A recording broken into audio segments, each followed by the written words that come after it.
Alors, je suis Stéphane Schex, je suis la directrice du Cœur des sciences de l'UQAM.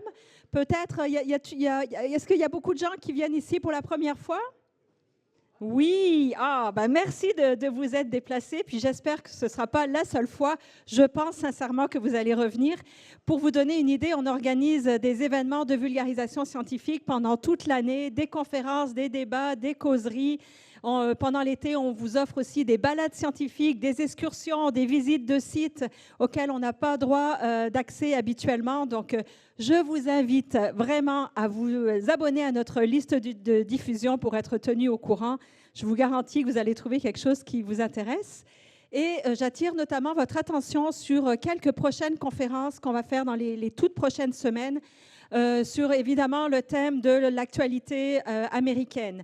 Vous allez avoir le 19 mars en ligne à midi une conférence sur la question de l'Arctique. Le 27 mars, ici même, une conférence sur les pouvoirs et contre-pouvoirs aux États-Unis. Elisabeth Vallée va nous expliquer quels sont les pouvoirs du président et quels sont tous les contre-pouvoirs qui peuvent exister et comment ils sont mis à mal en ce moment. On va avoir aussi une conférence sur le thème de l'eau et une dernière sur les coupures dans la recherche américaine. Il parle derrière moi, je ne suis pas habituée, je n'arrive pas à me concentrer. Alors, je vous ai parlé du Cœur des sciences. Je vais aussi rapidement remercier les partenaires du Cœur des sciences, le ministère de l'Économie et de l'Innovation du Québec qui soutient notre programmation et le Consulat général de France à Québec qui est aussi un fidèle partenaire. Merci évidemment à toute l'équipe du Cœur des sciences qui vous a accueillis et qui travaille en amont pour chacune de nos conférences, de nos activités. Et pour finir, quelques mots sur le déroulement de la soirée. Vous allez avoir l'enregistrement de l'émission, mais après, restez avec nous. Vous allez pouvoir poser vos questions aux différents intervenants. Ça, c'est un petit privilège juste pour nous. Alors voilà, je vous souhaite une très, très bonne soirée et puis je vous laisse avec Mathieu. Alors bonsoir, je ne sais pas si vous êtes comme moi, on est plutôt essoufflé ces jours-ci par cette actualité et c'est tout de même difficile de penser, on va se le dire, quand on est bombardé de la sorte et pour prendre un pas de recul, se poser des questions fondamentales, ça fait partie quand même d'une bonne hygiène personnelle, une bonne hygiène collective et c'est ce qu'on a décidé de vous proposer ce soir en moteur de recherche en réunissant ce panel. Je le dis, d'exception. Alors, la barre est haute. Ne me faites pas mentir, s'il vous plaît. Que ce soit donc le climat social, le climat technologique qui évolue désormais sous le ciel couvert du cloud. On a l'impression d'être constamment ballotté et d'avoir en apparence peu de moyens pour être en mesure d'agir d'une part raisonnablement, puis d'autre part efficacement. Et c'est généralement là qu'on doit faire appel à de vieux philosophes allemands pour nous permettre de donner prise sur le monde. On a toujours besoin de vieux philosophes allemands. Et j'aimerais vous parler ce soir de Gunther Anders, philosophe des années 50, en fait, qui a écrit beaucoup dans les années 50 et qui a inventé le concept de décalage prométhéen pour expliquer notre présent. Vous allez voir, ça date des années 50, mais c'est très, très contemporain. Qu'est-ce que c'est, ça, le décalage prométhéen? Eh bien, Gunther Anders se disait, plus ça va, plus nos techniques sont tellement rendues puissantes et ramifiées que c'est très difficile pour notre esprit d'en comprendre toutes les conséquences. Pensez seulement aux réseaux sociaux. Et donc, ce soir, à Moteur de recherche, on vous propose un exercice, d'une certaine manière, qui est destiné à nous redonner prise sur ce futur-là, essayer d'imaginer des choses qu'on a de la misère à s'imaginer, de voir donc ce futur-là, pas comme une fatalité, mais comme quelque chose qui pourrait devenir ce que nous voulons qu'il soit. Alors, vous écoutez Moteur de recherche qui vous provient spécialement du Cœur des sciences de l'UQAM.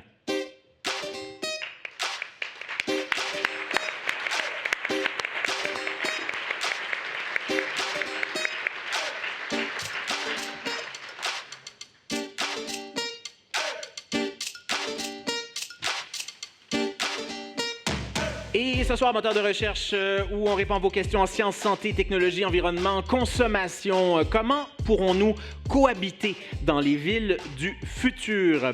Quelle relation comme humains allons-nous établir avec les technologies dans ces villes? À quoi ressemble un exercice justement concret de prospective, ce qu'on va faire ce soir, mais des gens en font littéralement leur travail. Et mieux consommer demain, est-ce que c'est un vrai défi ou une belle illusion?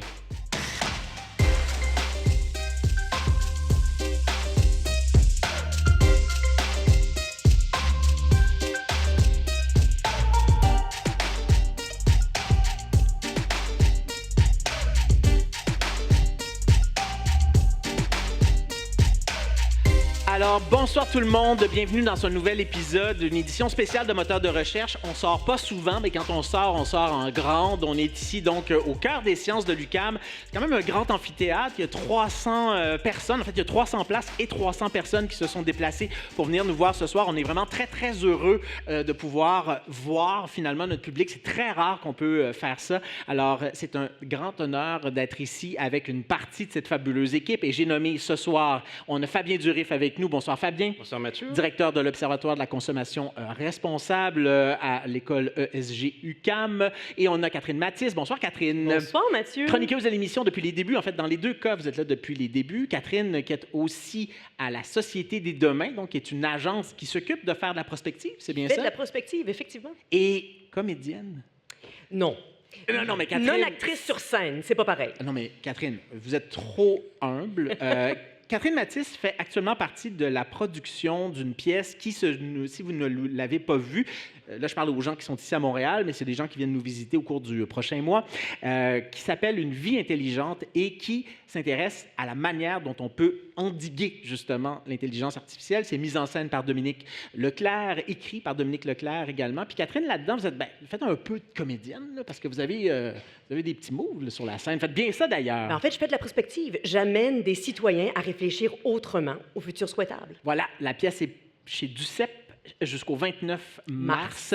Et je tiens à noter aussi que si vous voulez voir le travail de Dominique Leclerc, si vous n'habitez pas Montréal, son dernier documentaire qui s'appelle Post-humain, qui s'intéresse au transhumanisme, sera disponible dès demain sur la plateforme de l'ONF. C'est du très grand art. Alors, je vous invite à aller voir. Ça parle exactement de ce dont on va parler ce soir à l'émission.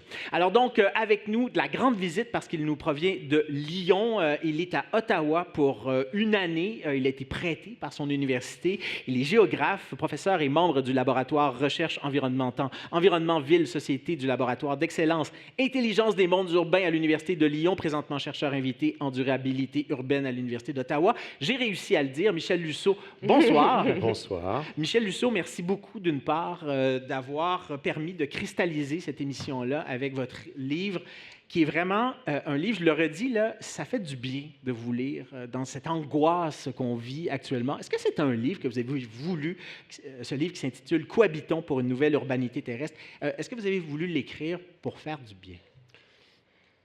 J'ai voulu l'écrire pour faire du bien à partir d'un moment où je me sentais mal. Donc j'ai d'abord voulu l'écrire pour me faire du bien à moi. Déjà, j'ai d'ailleurs commencé à l'écrire à Ottawa en 2023.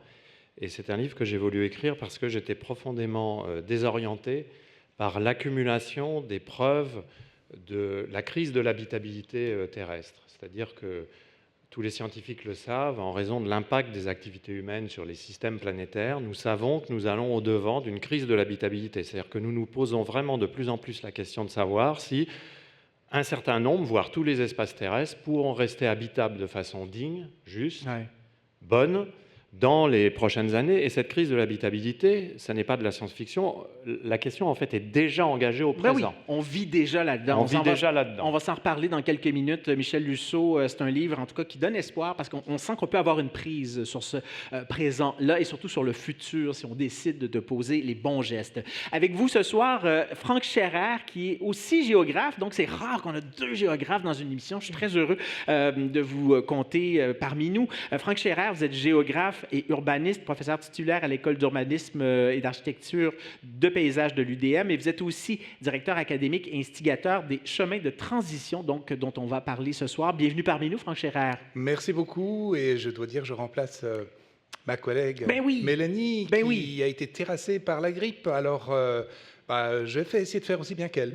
Écoutez, je dois le dire, on tient à Moteur de recherche d'avoir des panels, une émission paritaire. D'ailleurs, elle l'est depuis les débuts, depuis 2018, c'est ça. Et on avait invité Mélanie McDonald. Elle nous a écrit ce matin pour nous dire que, bon, les virus, ça court partout. Alors, on est très content de vous avoir parmi nous. Néanmoins, Franck Scherer, parce que vous êtes aussi le cofondateur, en fait, le fondateur de ces chemins de transition. Tout à fait. Qu'est-ce que ça fait, les chemins de transition? Les chemins de transition, c'est pour nous aider collectivement au Québec à essayer justement d'affronter ces défis d'habitabilité du territoire, de la transformation numérique, de la transition alimentaire, comment assurer une sécurité alimentaire tout en essayant de faire en sorte que l'agriculture qu'on produit ne produise pas trop de gaz à effet de serre.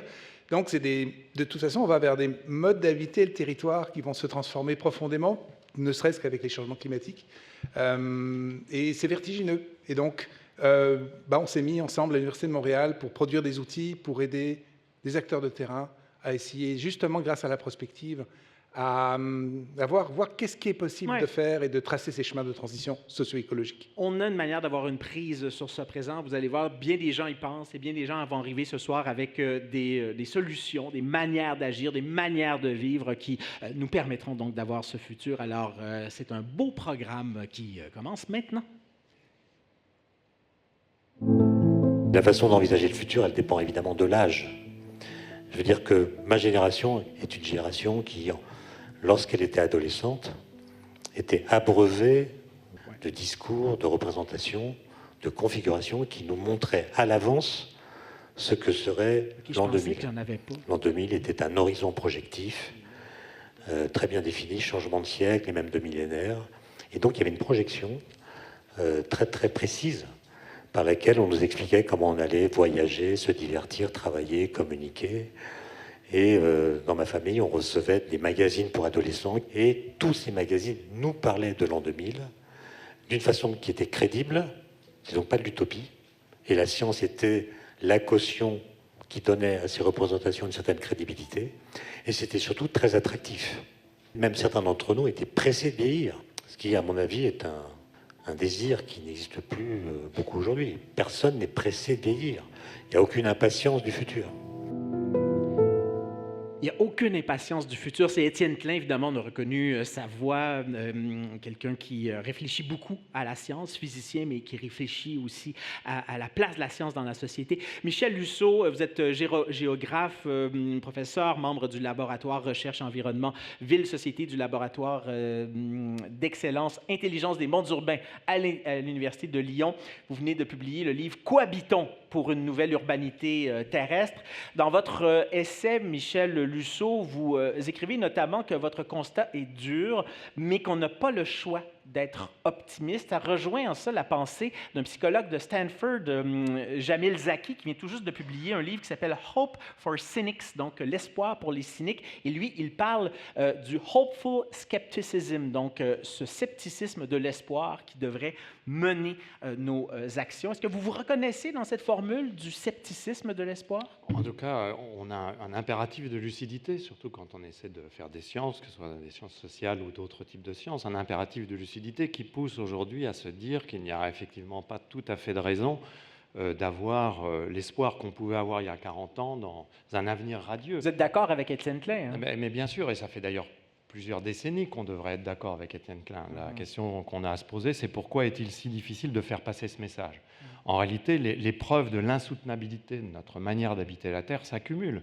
Cette insoutenabilité, elle est écologique, mais elle n'est pas qu'écologique, elle est aussi économique. Par exemple, notre économie productive, dont nous disons qu'elle n'est pas susceptible d'être limitée par quoi que ce soit, puisque le dogme de la croissance infinie continue d'être au cœur des projets économiques de la plupart des sociétés. Et cette économie, on sait qu'elle dépasse toutes les limites planétaires en termes d'utilisation des ressources. Donc de toute façon, même l'économie dont on dit qu'il ne faut pas la limiter, qu'il y a une sorte d'enjeu social fondamental, que la croissance soit toujours considérée comme infinie et qu'on aspire toujours à la croissance la plus forte possible, eh bien, même cela, en réalité, nous devrions admettre que ça n'est pas soutenable, parce que nous crevons toutes les limites planétaires. Et ça date de 1972-73, puisque depuis le rapport Meadows, The Limits of Growth, on sait que l'idée d'une croissance illimitée, infinie dans un monde fini, est une idée qui n'est pas tenable scientifiquement. Et je rappelle que le rapport Meadows, c'était un rapport de science des systèmes qui démontrait scientifiquement, à l'aide d'équations, que cette contradiction était insoluble. Il y a une insoutenabilité sociale également. Ça fait des décennies qu'on nous dit que la croissance économique illimitée va permettre de résorber la pauvreté dans le monde. Ça fait des décennies qu'on nous dit que grâce au trickle-down, le fameux ruissellement, l'enrichissement des plus riches va nécessairement bénéficier aux plus pauvres.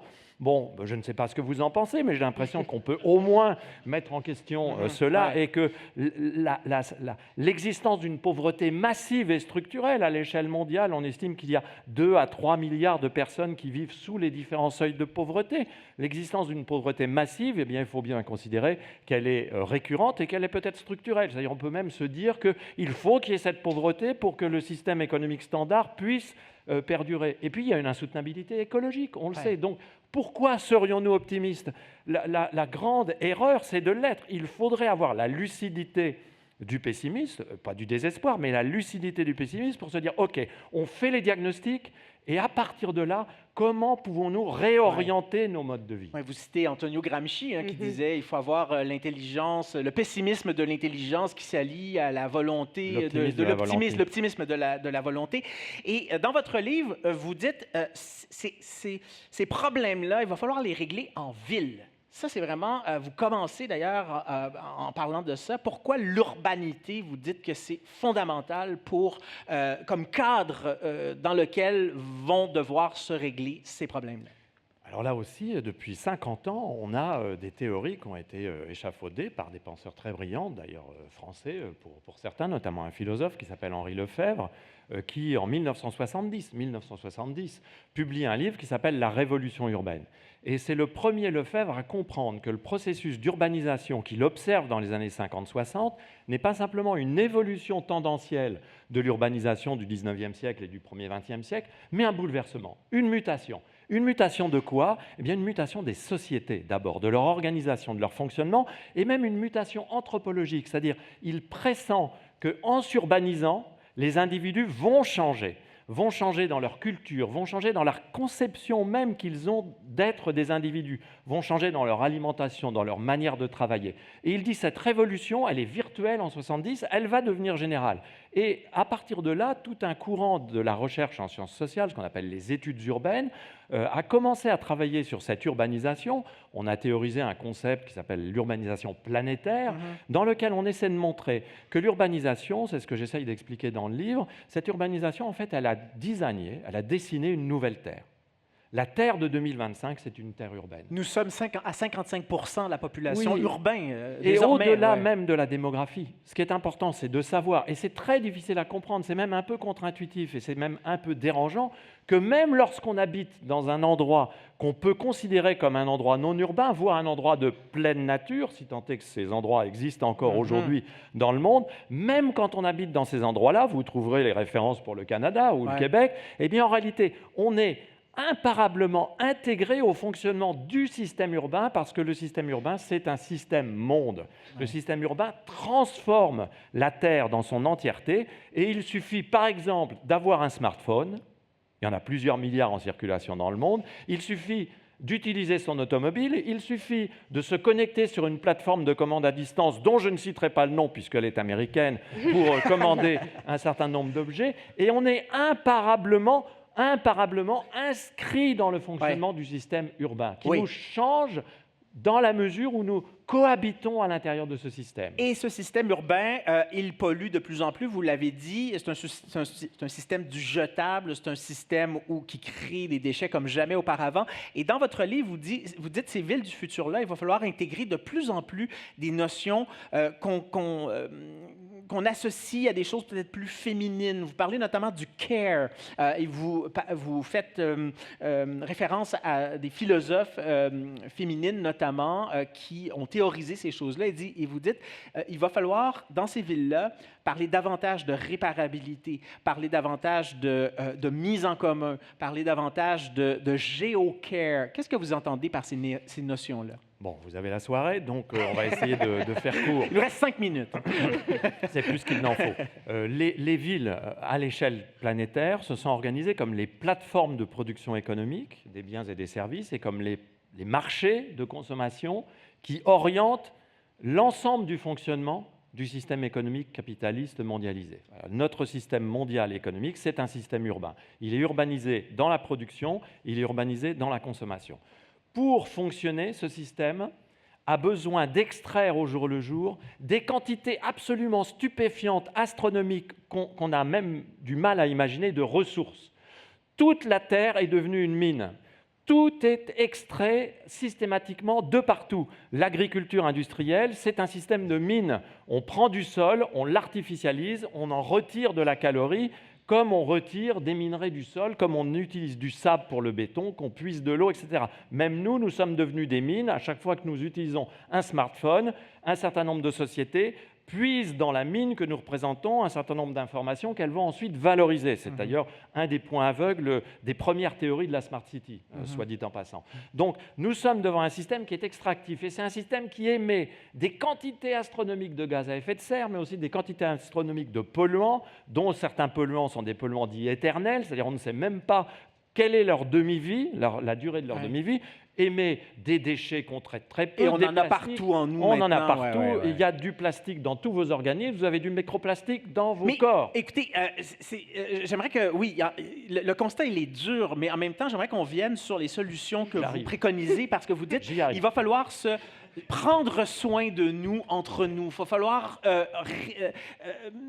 avoir de plus en plus des systèmes de réparabilité. C'est ça qui va nous permettre d'avoir un futur. J'ai été frappé par des travaux sur ce qu'on appelle la Caring City, où des autrices, essentiellement, parce que c'est une théorie féministe, le CARE, disent les villes contemporaines, le système urbain contemporain, je cite l'expression anglaise parce qu'elle est percutante, sont « uncaring by design ». Elle ne s'occupe pas des gens. Elle ne s'occupe ni des gens, ni des animaux, ni des végétaux, ni des humains, ni des non-humains, par conception. Par conception. C'est fait pour, parce que l'impératif qui guide l'organisation urbaine, allez, on y va directement, c'est l'impératif économique, c'est l'impératif de rentabilité. Donc, en gros, les individus, les animaux, les végétaux, les écosystèmes, sont des variables d'ajustement. D'ailleurs, ça serait différent, nous n'aurions pas les mêmes sociétés urbaines. Donc moi, la question que je me dis, c'est est-ce qu'on est capable, pour faire face à cette insoutenabilité, ce mur de l'insoutenabilité qui est devant nous, et on fonce vers ce mur, et même dans certains pays, j'ai l'impression qu'on accélère vers ce mur, est-ce qu'on est capable d'inverser les référentiels ?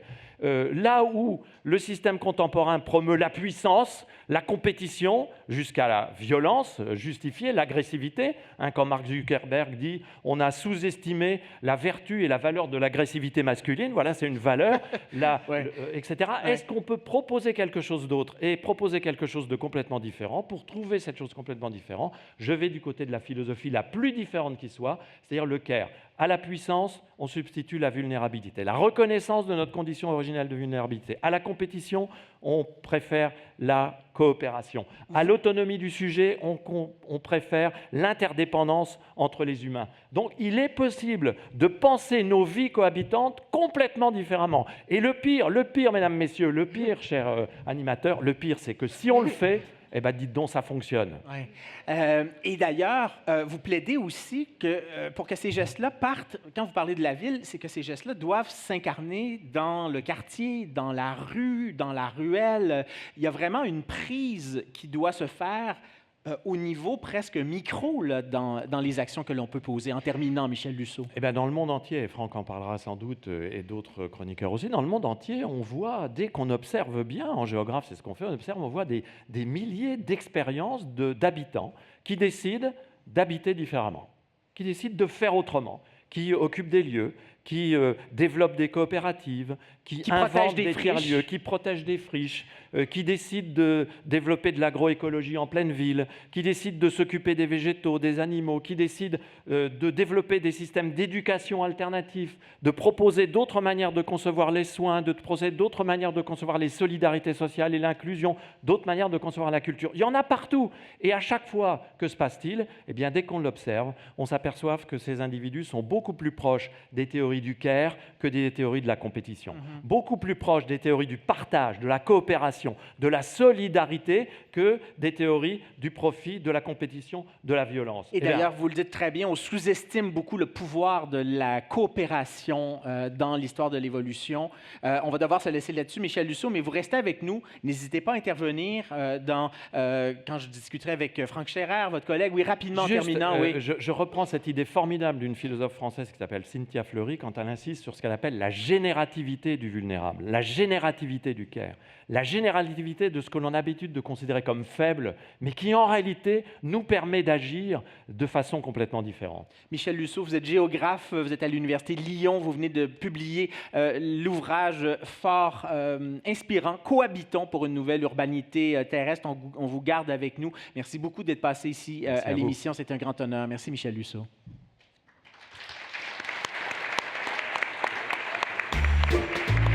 Une invention en 2000, qu'est-ce que ça va être? Oh, d'ici là, en 2000, il y a pas mal de choses qui vont se passer. Là. Comme quoi? Disons, par exemple, que vous allez pouvoir déménager l'appartement dans lequel vous resterez. On bâtira un poteau central dans lequel il y aura toutes les commodités pour on pourra cacher l'appartement après ça. Hein? Mademoiselle? Une simple pilule, pas besoin de manger, pas de vaisselle, pas de manger à faire. Point de vue médical, bien, je pense bien qu'avec les recherches qu'ils font sur le cancer, que probablement d'ici l'an 2000, ils auront trouvé quelque chose pour combattre le cancer. Je pense qu'on ne parlera pas de vieillesse. Et je crois même que ce sera un mot tabou. Ah, mon Dieu, les centenaires, ce seront, je ne dirais pas des jeunes gens, mais en fait, ce seront des gens d'âge moyen. Moi, ce que j'aimerais, c'est qu'en l'an 2000, c'est qu'on puisse rester sur place, qu'on presse un bouton et que la Terre se déplace là où on veut aller. Au lieu de voyager en avion, c'est que la Terre tourne et qu'on puisse rester sur place. Bon, je sais pas, moi, la possibilité de se désintégrer, de se réintégrer rapidement ailleurs. Une petite colonie sur Mars, parce que de Mars, on pourrait voir un peu mieux l'horizon. Il y avait des gens qui regardaient Star Trek dans le temps, hein, Catherine? J'allais le dire, oui, Mathieu, il y avait des fans de Star Trek là-dedans, nécessairement. C'était dans le sel de la semaine, hein, une émission qui a marqué Radio-Canada. C'est en 1968 qu'on entendait donc cet essai de prospective. C'est difficile de faire de la prospective. Hein. On peut se casser la gueule, la petite pilule pour manger. Je pense que même aujourd'hui, personne ne souhaite ça. Avec quelle relation nous allons établir avec les technologies dans le futur? C'est la question qu'on a posée à Catherine Mathis. Catherine Mathis, rebonsoir. Rebonsoir, Mathieu. Catherine, à quoi ça va ressembler en 2050, les relations qu'on va établir avec nos technologies? Bon, alors je tiens d'abord, avant de me lancer dans ce qui va vous paraître complètement farfelu, à dire qu'en prospective, on ne fait pas de prédiction, d'accord? Donc, on ne cherche pas la vérité, on cherche à extrapoler. Ce sont des projections à partir de phénomènes marginaux qui sont observables aujourd'hui. Donc, on essaie d'aller tester les eaux. C'est comme une répétition générale au théâtre, Mathieu. Hein? On a encore ces jours-ci, en plus, on va le redire. On fait ces jours-ci, effectivement. Donc, c'est une occasion de ressentir le futur avant d'y être. Alors, c'est plutôt formidable. Et moi, j'ai envie de vous dire que le futur ne me fait pas peur parce qu'il n'existe pas. Il n'existe pas encore, donc tout est possible. Il n'appartient à personne, contrairement à ce que certains aimeraient nous faire croire. Donc, à quoi ça va ressembler, ce quotidien avec les technologies? Bon, on pourrait aller dans tous les sens. Commençons par le sujet de l'heure, l'intelligence artificielle, n'est-ce pas? Qui pourrait très bien devenir ce qu'est devenu Internet avec les années, c'est-à-dire d'abord cette nouveauté fascinante là, qui nous a vraiment pris, qui nous enchante depuis des années pour le meilleur et pour le pire, et qui est devenue, en ce qui concerne Internet, cette technologie un peu omniprésente au point où est-ce qu'on ne la remarque même plus. Nos vies sont numériques. Parler d'intelligence artificielle dans 25 ans, Mathieu, ça va peut-être être comme parler d'autoroute de l'information aujourd'hui. On va se dire, c'est mignon. Hein, ils sont restés dans le passé. Qui est ce terme qui avait été utilisé, je pense que c'est Jacques Parizeau qui avait utilisé ça dans les années 90 pour parler du développement d'Internet. Ouais. Au Québec, effectivement. Québec, ouais. Donc, on va probablement davantage évoquer des fonctionnalités spécifiques à l'intelligence artificielle davantage que l'intelligence artificielle elle-même. Il y a plusieurs études qui vont dans ce sens-là, notamment l'Institut de Copenhague sur des études sur le futur qui parle de ce monde de plus en plus médié par cette intelligence artificielle où les interactions sans une forme ou une autre de cette IA vont devenir de plus en plus rares. On parle d'une IA où, en fait, quasiment conceptuel, où c'est un intermédiaire qui facilite les connexions entre humains, entre technologies, entre infrastructures sociétales. Puis on en voit, je vous parlais de signaux faibles tout à l'heure, le projet Astra de Google a été présenté l'an dernier. On pose déjà les bases de cette vision-là, c'est-à-dire que c'est un projet donc, de Google qui voudrait créer des expériences où l'intelligence artificielle peut voir et raisonner sur le monde qui nous entoure. Alors, on parle vraiment d'intelligence artificielle comme une espèce de technologie transversale, là. Ça va être un peu partout. On ne parlera plus de ce système d'IA qui aide les médecins ou de système d'IA qui aide l'agriculture. On va parler d'agriculture et de médecine. Et pour nous, ça fera partie de tout ça. Bon, il y a un grand, comment dire, il y a une espèce de grand plan derrière ça, si on peut parler de manière téléologique, mais c'est que on se dit qu'on veut que l'humain devienne à terme augmenté par la technologie et non remplacé par la technologie. Qu'est-ce que les penseurs, les prospectivistes d'aujourd'hui disent de ça? Bien, j'aime bien me tourner vers les artistes quand on cherche justement à extrapoler, à projeter. L'artiste Holly Herndon, elle propose une vision alternative de l'intelligence artificielle. Alors, au lieu de percevoir ça comme une espèce d'entité extérieure à nous, elle suggère de considérer l'IA davantage comme un élément intégré dans un vaste réseau de collaboration homme-machine. Donc, on n'est pas face à une IA, un peu comme on la considère aujourd'hui, comme cette espèce de génie solitaire qui amplifie, oui, certes, les capacités humaines, mais qui est extérieure à nous. Elle perçoit vraiment ça comme une espèce de collaboration, en fait, de pluralité d'expériences et de perspectives qui va dans les deux sens. Donc, c'est pour ça qu'elle voit ça comme une forme d'intelligence interconnectée. On combine la créativité humaine avec la puissance computationnelle, et donc on arrive à cette espèce d'IA contextuelle qui comprend, qui voit les normes culturelles, les pratiques sociales, et donc qui est parfaitement intégrée dans nos expériences de plus en plus personnalisées, de plus en plus adaptatives. Ouais. Il y a des gens aussi qui voient les avancées de la robotique humanoïde. Ça, je dois vous dire que actuellement, j'ai bien de la misère à avoir un robot qui va venir mettre la vaisselle dans le lave-vaisselle. Est-ce qu'on pense vraiment à ça quand on pense à la robotique humanoïde actuellement? Celui-là en particulier, je l'attends de pied ferme. Mais c'est vrai que la fusion entre le physique et le virtuel, c'est de plus en plus évoqué par de nombreuses études prospectives. Donc, on parle de robots, bien sûr, mais en fait, on parle davantage d'incarnation de la technologie. Pour le moment, là, quand on évoque l'intelligence artificielle, ça reste très évanescent. C'est de la voix. C'est de la voix, c'est du texte. C'est pas un objet. On n'arrive pas à se projeter dans un objet, ce qui pourrait changer avec le développement de la robotique humanoïde. NVIDIA classe d'ailleurs plusieurs formes d'assistants virtuels. Il y a ceux qui sont dans le domaine numérique, il y a les robots qui sont conçus pour des tâches très spécialisées, pensez aux drones par exemple, pensez aux voitures autonomes, et il y a ces fameux robots humanoïdes, donc qui seraient modelés sur la forme humaine et qui seraient capables d'exécuter diverses tâches, de s'adapter à des environnements tout à fait dynamiques. Donc ça, on l'évoque de plus en plus, on voit déjà poindre toutes sortes de signaux qui nous indiquent que ça pourrait tout à fait devenir, par exemple, des robots sur des lignes de production, par exemple, des assistants personnalisés, des compagnons de vie. Ou des gens des robots qui aident les gens dans les hôpitaux. Ça, on sait qu'on a déjà rencontré d'ailleurs des chercheurs qui travaillent là-dessus. Mais rapidement, en terminant, parce qu'on y revient tout le temps, on vit actuellement une crise de biodiversité, on vit une crise climatique, on vit une crise de l'énergie également. Ces systèmes-là demandent beaucoup d'énergie, demandent beaucoup de matière et dans certains cas détruisent les environnements. Il va falloir que ça respecte les fameuses limites planétaires dont nous parlait Michel Lusseau. Bien sûr. Alors, tout ce dont je vous ai parlé là, comporte énormément de points d'interrogation, qu'ils soient éthiques, environnementaux ou autres. Effectivement, les implications environnementales d'une infrastructure médiée par l'intelligence artificielle...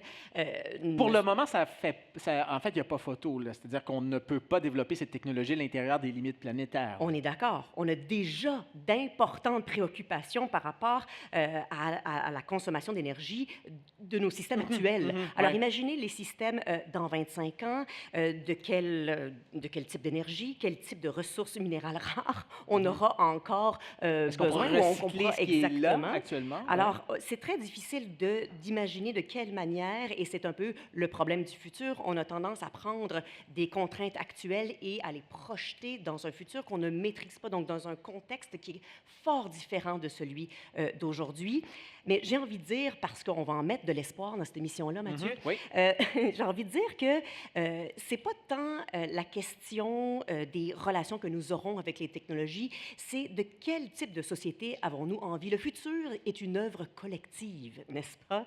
Le futur est façonné par les choix collectifs que nous allons faire aujourd'hui et dans les prochaines années.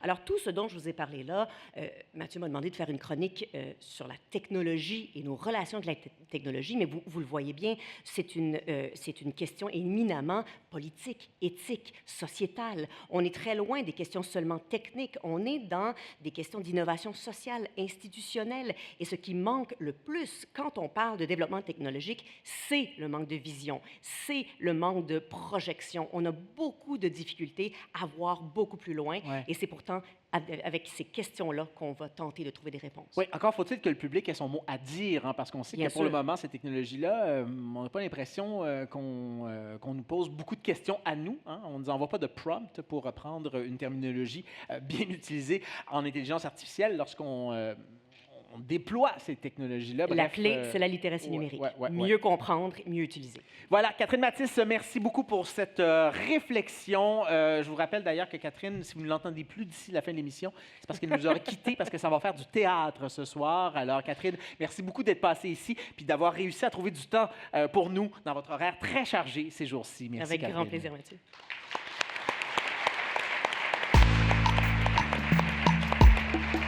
Vous écoutez Moteur de recherche avec Mathieu Dugal.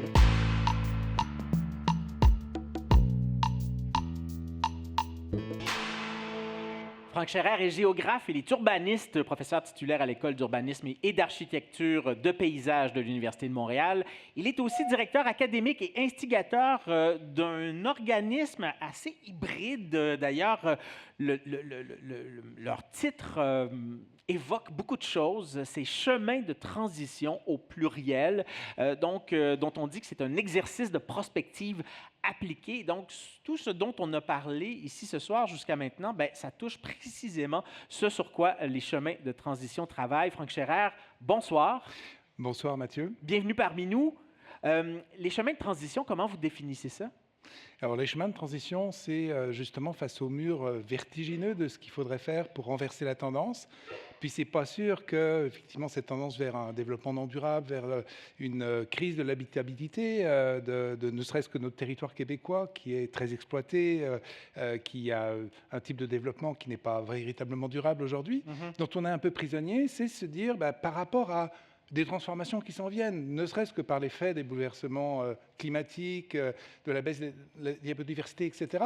On va avoir une transformation profonde. De toute façon, une adaptation à faire. Ça va nous emmener vers des futurs très différents. Chemin de transition, c'est une initiative pour aider les acteurs de la société québécoise, les forces de vivre, les acteurs du terrain, à faire de la prospective pour libérer leur imaginaire, imaginer des futurs différents vers lesquels on peut aller, peut-être des futurs du CARE, par exemple, et tracer des chemins concrets qui permettent effectivement de dire c'est possible d'aller vers la transition socio-écologique. Qui participe à vos ateliers? Tout le monde. C'est ça qui est absolument fascinant, c'est que il n'y a aucun expert aujourd'hui qui est capable de dire de quoi demain sera fait. Puis on a vu combien on peut se tromper en matière de prospective. Oui. Donc l'idée, c'est de dire il faut mettre ensemble des savoirs de tout type. Alors oui, il y a une extraordinaire diversité d'expertise dans les universités, notamment dans les universités québécoises. Et nous, à l'Université de Montréal, on s'est mis en place pour récolter plein d'informations, de tendances, de signaux faibles. On lit des livres comme ceux de Michel Dussault on va chercher toutes ces informations-là, mais on va les chercher aussi auprès des milieux professionnels, des milieux activistes, qui justement sont ceux qui font des innovations, un peu de rupture sur le terrain.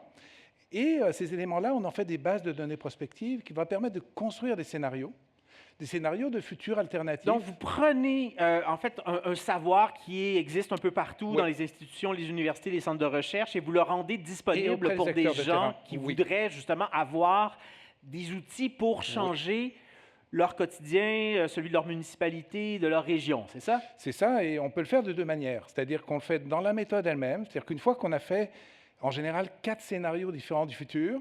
Un peut-être qui va être un peu plus technologique, comme celui que Catherine a décrit. L'autre qui va être beaucoup plus autour, effectivement, du low-tech, peut-être de la mise en commun, de la réparabilité. Un autre dans lequel on va voir, par exemple, beaucoup plus d'économie circulaire, etc.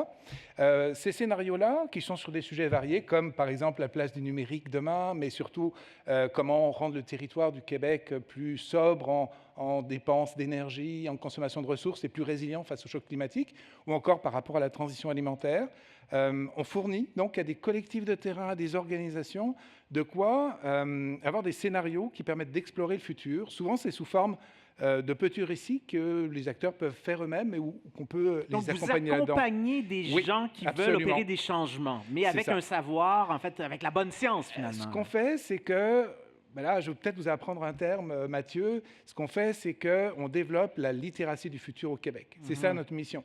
C'est démocratiser la prospective. La prospective, c'est une méthode, c'est des méthodes qui permettent justement de libérer les imaginaires, d'imaginer, de sortir, je dirais, de cette impossibilité à agir et très court-termiste qu'on a. Puis en ce moment, notre court-termisme, c'est d'heure en heure, si on suit les... voilà. C'est très court, le court-termisme. Et donc, on a absolument besoin d'imaginer des futurs différents pour savoir vers où on veut se rendre.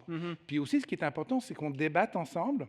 Et c'est là à quoi servent justement ces petits scénarios qui sont faits sous forme de petites fictions, comme seraient des mini-séries Netflix, en quelque sorte, en 2 pages, qui permettent à tout un chacun de participer à la discussion sur qu'est-ce qui est souhaitable, qu'est-ce qui est redoutable, et quels sont les choix difficiles à opérer pour aller vers ces futurs très différents. C'est ça. Et vous savez, on parlait beaucoup en théorie de toutes sortes de choses, mais là, pour le moment, on sait qu'il y a une crise de biodiversité, il y a une crise climatique, il y a une crise énergétique, on a de la pollution. Plus on se rend compte, en fait, plus on étudie notre environnement, plus on se rend compte qu'on ne savait même pas à quel point il était pollué. Il va y avoir des choix qui seront inconfortables, des choix qui seront déchirants. On parle, par exemple, de moins prendre son auto. On parle de prendre moins l'avion. On sait qu'un aller-retour en Europe, c'est le maximum de GES que nous devons dépenser en une année. Là, quand je dis nous, de manière générale, pour respecter les limites planétaires, manger moins de viande, toutes les études disent qu'il va falloir en manger moins, on n'a pas le choix. Comment on concilie un avenir où on se dit « Ah oui, on va avoir une prise sur un avenir », mais avec des choix qui ne veulent pas nécessairement toujours être réalisés là, par les gens quand on leur dit que c'est ça qu'il va falloir faire. Là. Mais les gens veulent en débattre. Ils ne veulent pas qu'on leur impose. Puis ils ne veulent pas que ce soit juste leur responsabilité, ils veulent que ce soit un choix de société et puis que les gouvernements agissent. C'est clair dans toutes les enquêtes sur la boussole climatique, etc. C'est ça que veulent les gens. Donc, il faut qu'ils soient capables de discuter, puis c'est ça qu'on propose, et on l'a fait partout au Québec, puis on l'a fait auprès de tout type de public. Et nos partenaires qui utilisent nos méthodes le démultiplient maintenant un peu partout au Québec, c'est de mettre en débat ces grands choix de société à travers justement des visions du futur où on les aura fait. Mais très clairement, c'est des scénarios qui sont ni tout roses, ni tout noirs, mais qui résultent de certains choix de société qu'on a fait à un moment donné, puis qui font que le Québec aura effectivement réussi à sortir de cette situation-là, mais peut-être en ayant fait des choix qu'on veut discuter. Et donc, ça ouvre la discussion et en même temps, ça permet d'identifier vers quoi on veut vraiment aller. Et après, le point très important, c'est qu'il ne faut pas s'en tenir à ça. Le point le plus important, c'est après, tracer le chemin. Puis, ce qui est assez intéressant dans notre méthode, c'est que autant tout le monde participe à élaborer la vision d'un futur souhaitable, autant on va demander effectivement à des experts comment on peut s'y rendre, mais ils n'ont pas le droit de toucher à la vision. Donc, on donne les données. En fait, ce qu'on fait, c'est qu'on met les gens en contact avec les bonnes données, puis on dit, écoutez, c'est ça qui se passe, donc les experts, arrangez-vous. Du mur. On leur dit, voilà le point de départ, voilà le point d'arrivée, ce que veulent les gens, comment on fait. Et puis c'est ça, toute une discussion qui permet de faire arriver des trajectoires. Il y a à peu près 30 à 40, ce qu'on appelle des jalons, qui ont des effets dominos. Si on en commence par un, on peut en entraîner un autre, etc. Ça peut être des changements réglementaires, ça peut être des changements culturels, des changements de normes sociales, ça peut être de l'éducation. Donc, il y en a pour tout le monde. Et ce qui est intéressant, c'est que ça fait des feuilles de route.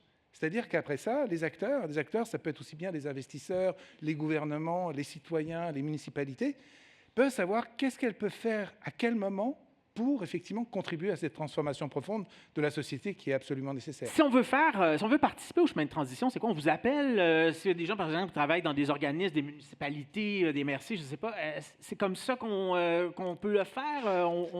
On vous appelle, puis vous allez voir les gens pour leur donner des ateliers? On ne pourra pas accompagner tout le monde, mais on a de plus en plus de partenaires qui sont là pour le faire. Et donc, on transfère, je dirais, à des acteurs de terrain. Par exemple, on travaille avec le Front commun pour la transition énergétique, qui travaille elle-même avec des chantiers locaux comme à Laval, où leur mot d'ordre, c'est de dire si on peut faire la transition écologique à Laval, on peut le faire partout au Québec. Je crois que c'est quelque chose qu'on peut facilement comprendre. Par exemple, utiliser moins la voiture à Laval, c'est toute une transition Oui, en même temps, mais c'est ça, mais opérer. il y a des situations un peu insolites, parce qu'on en parle ici à l'émission, on ne s'en sort pas, même les autos électriques, on ne peut pas remplacer 1,4 milliard de véhicules à essence par 1,4 milliard de véhicules électriques, on ne s'en sortira pas. Mais en même temps, quand tu habites à Laval, au bout d'un boulevard, quand il n'y a pas de transport en commun, qu'est-ce que tu fais? Mais c'est pour ça qu'on imagine les transitions sur une génération. C'est ça qui est important de comprendre. Il faut commencer le mouvement. Et évidemment, c'est très important aussi de rendre ces transitions justes. C'est-à-dire qu'il ne faut pas, effectivement, avec un mot d'ordre qui est de se passer de l'automobile, qu'on prenne au piège des gens beaucoup plus vulnérables qui n'ont pas d'alternative pour se déplacer et qui travaillent dans des endroits qui ne sont pas du tout desservis par les transports en commun. C'est ça, oui. Donc, c'est tout un travail d'ensemble. Donc, c'est pour ça que c'est une vision un peu systémique, mais cette vision systémique, on la rend accessible à tout le monde. C'est-à-dire que ces trajectoires, ces chemins de transition, on peut les comprendre.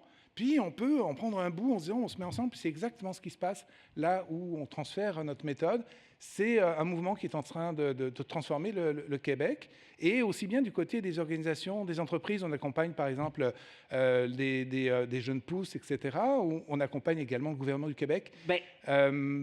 Parce qu'en fait, on a oublié au Québec, c'était quoi la prospective, c'était quoi de faire ce travail justement d'exploration du futur pour pouvoir se libérer avec du des bonnes données. court-termisme. Avec des bonnes données, Oui. ça s'appelle les chemins de transition, un exercice de prospective appliquée. Franck Scherer, vous en êtes l'instigateur, vous êtes géographe et urbaniste, professeur titulaire à l'École d'urbanisme et d'architecture de paysage de l'Université de Montréal. Merci beaucoup d'être venu partager vos réflexions avec nous ce soir. Merci.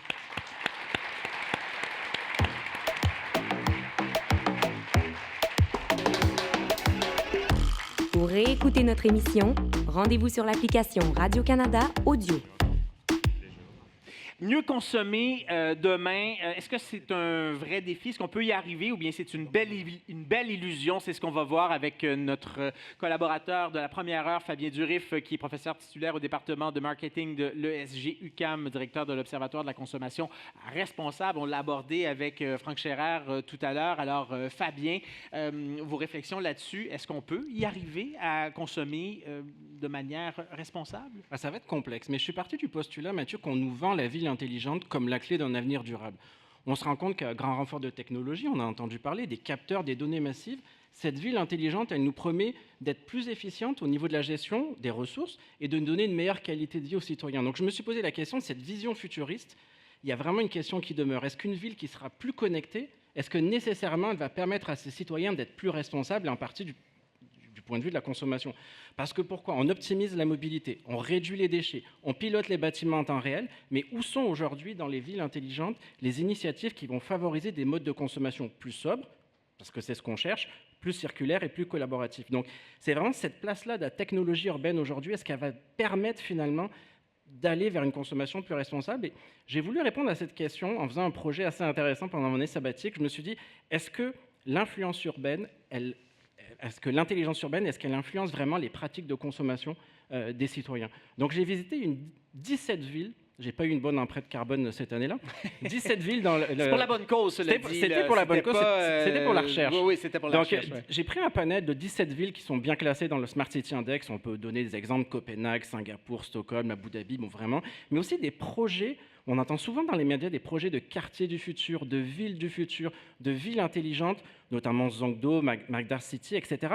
Donc, et je vais vous décevoir, Mathieu, et aussi le public, mais il y a un constat qui s'est imposé dès le départ, c'est que la ville intelligente, elle ne fait pas nécessairement de ses habitants des consommateurs plus responsables.